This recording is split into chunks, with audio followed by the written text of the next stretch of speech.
if there is an exception to every rule, then there must be an exception to this one. And that doesn't mean that you should look for the exception. It means that you should figure out what you're not getting or what you're missing.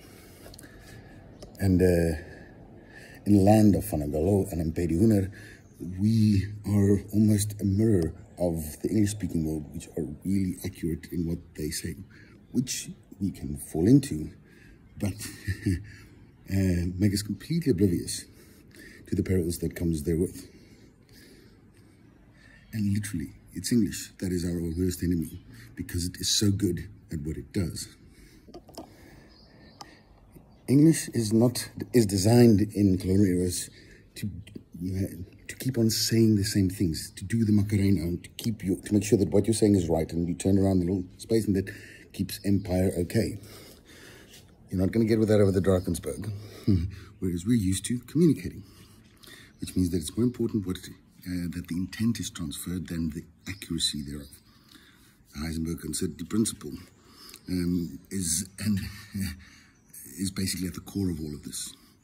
You can't be certain, and life is messy. And that is why this original post of yours caught my attention. Because you have to bring value to the market. That is true, but it is, it's also the exact opposite. Because you must bring value to the market in a place where it doesn't cost you as much as it does the market, which means that you should take less time. Otherwise, there's no growth happens when there is a space for people to, for something to expand into, where it takes less effort to get more. Otherwise, it's stationary and then it's dead. So growth requires this laziness, this opportunity, which we don't take account of. And it's because it's both. And until we start speaking a language which we force ourselves to speak in both, we're not going to get anywhere. Because the reason why we're not selling is because we're trying to sell ourselves. I'm talking about me and you. And inherently, what we have to offer is we don't value because it is not difficult for us. Therefore, we will not be able to demand a sufficient price in the market because we don't know our own worth. So you need a third intermediary that knows the value, and that is typically that person's value. The threefold cord is not that easily broken, and it's this one-on-one thing that we've developed into without the checks and balances that has brought us to this point. The thing is, it's the same stuff. It leads us to a point where we do not question, where we have assumed and taken as gospel that inflation is the cost of lending and not the overheads that the banking system inflicts on the money supply by bankers making bad choices. It's them that's driving inflation. Inflation is in it. And then and hyperinflation is when the banks start eating themselves up. Not because you can't buy a car. It's because they have lost the control over the system. So now we're getting punished because we've not questioned that, because that was what we must do. It's the same thing with Ccome. We should have had load shedding a long time ago. The notion of always on is not sustainable.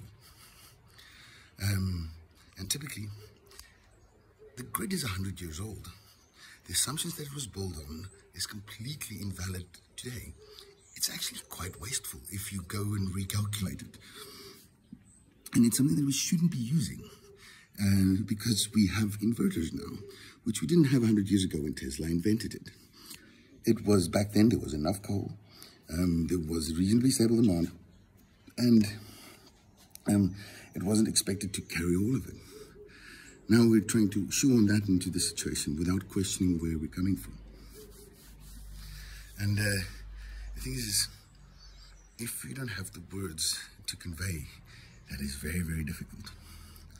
And I had, especially in the times where I've worked across the aisle, which is a lot of it, is that I assume that when someone says they understand, that they do.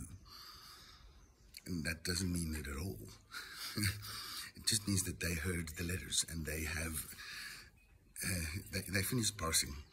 They didn't go anywhere else.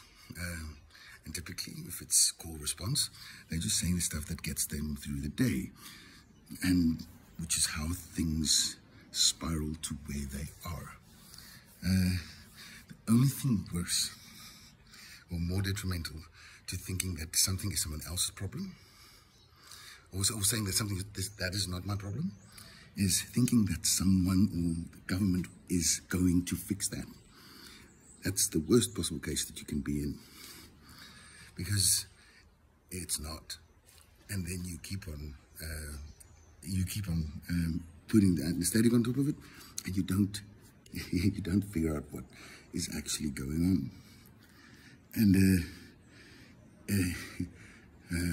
put out the call, right? Typically, I knew I was going to do my postgrad when I was halfway through the goal. The thing is, Eli was this brilliant mind where he got it, and you either got him or you didn't. And what I was realizing in that moment was that she was deferring to the fact that it was her father, and because he was a genius by all stretches of the imagination, quite literally the Einstein of our age. If we can just figure out that Shannon was there before him. But the thing is, for her to think that she is trying to do justice to her father's work is a misnomer, because her father wouldn't have written the book with her if he would have been able to do a better job of it himself.